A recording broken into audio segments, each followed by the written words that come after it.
Salut tout le monde, c'est Tokarev.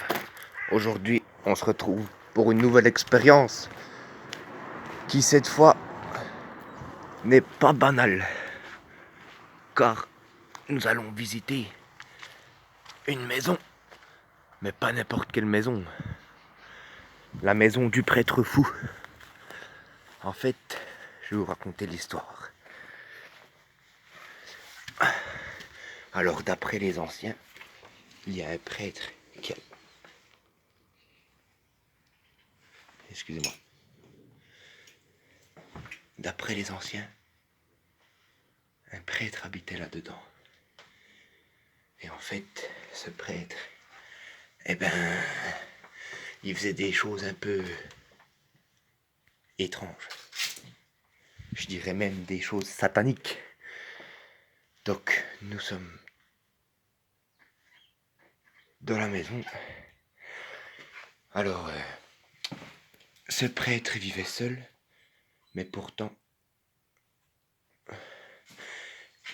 sa maison comporte une multitude de chambres qui referment toutes des secrets bien mystérieux. Alors, ce prêtre, il se droguait avec toutes sortes de médicaments ou autres, et en fait, il faisait des rites sataniques régulièrement. Bon, il n'y a plus trop d'instruments de torture, car beaucoup de choses ont été prises par des jeunes. Mais voilà, ça pour vous dire que il y a beaucoup de choses à voir. Donc là, on est dans la salle, dans le salon. Donc voilà, je vous dis, c'était un prêtre, il buvait beaucoup.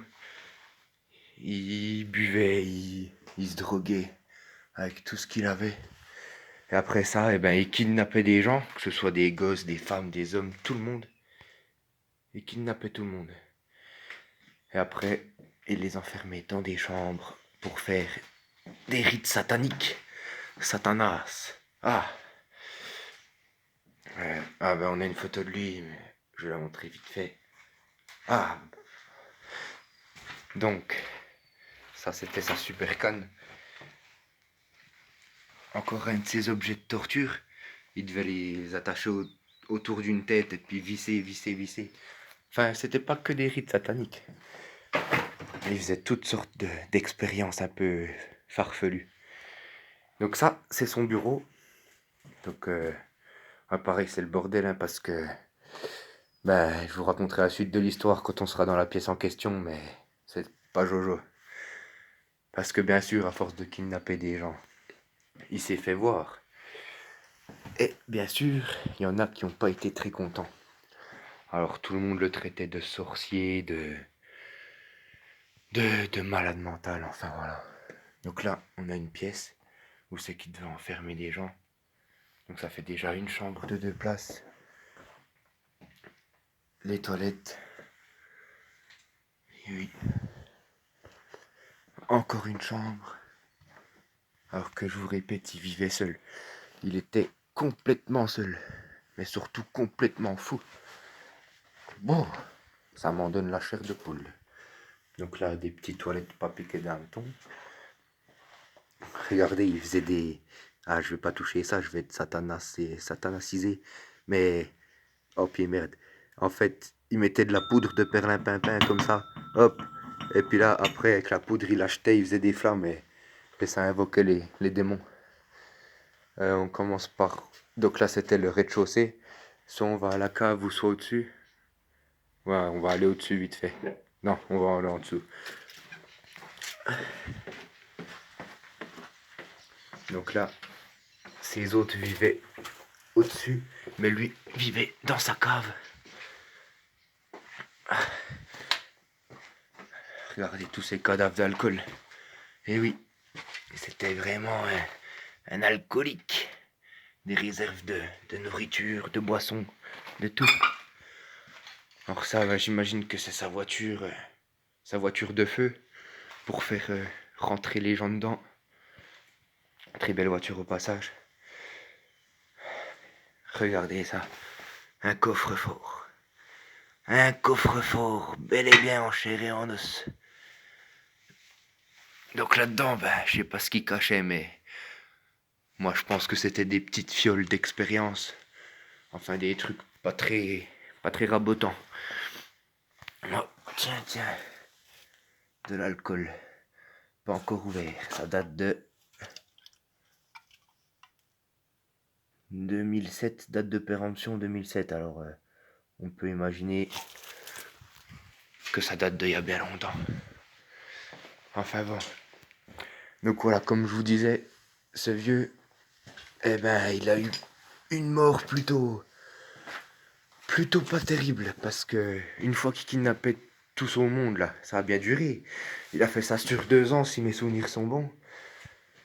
Sauf que un jour il s'est fait suivre par un gars qui était aussi amoché que lui, mais lui, il avait les pieds sur terre.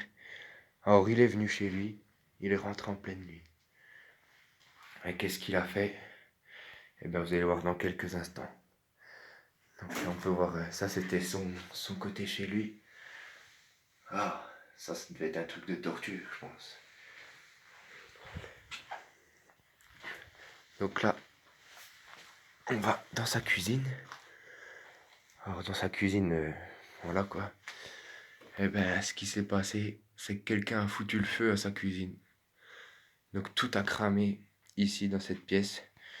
Regardez, il y a encore il avait fait plein de réserves parce qu'il avait déjà anticipé qu'il serait possible qu'il doive rester longtemps chez lui pour se faire discret. Donc il avait plein de réserves partout. Il avait prévu le coup, ce vieux fou. Il était pas si fou que ça, du coup. Voilà, on a plein de réserves, quoi. Et puis, du coup, quand ça s'est produit, lui, il dormait tranquillement dans son lit. Et puis, il est mort asphyxié, quoi, par les fumées. Donc, ainsi, ceux qui étaient prisonniers en haut, ils ont pu sortir. Donc ça, c'est plutôt une bonne chose. Il n'y a eu aucun blessé et tout ça. Le gars est mort pendant son sommeil.